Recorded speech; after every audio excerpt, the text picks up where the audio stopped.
పచ్చి రొయ్యల్లోనే బాగుంటుంది, ఎండు రొయ్యల్లో ఇలా వేస్తేనే బాగుంటుంది. నేను ఎక్కడ మసాలాలు అనేది వేయలేదు. చూసారా గోంగూర ఎంత చక్కగా మగ్గిపోతుందో.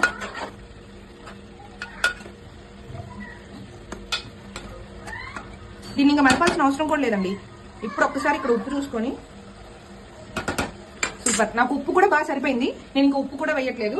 సో ఒక్క 2 మినిట్స్ దగ్గరే ఉండి సిమ్మర్ లో దీన్ని మగ్గనిద్దాం. పెట్టి మగ్గనిచ్చామన్నాం కదా, చూసారా ఎంత బాగా మగ్గిపోయిందో. సిమ్మర్ లోనే ఉండాలి, మీరు దగ్గరే ఉండాలి. చూడండి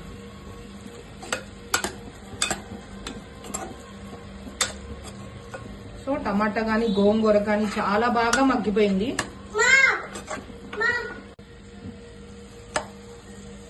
సో స్టవ్ ఆఫ్ చేసుకొని మూత పెట్టేసుకుందామండి.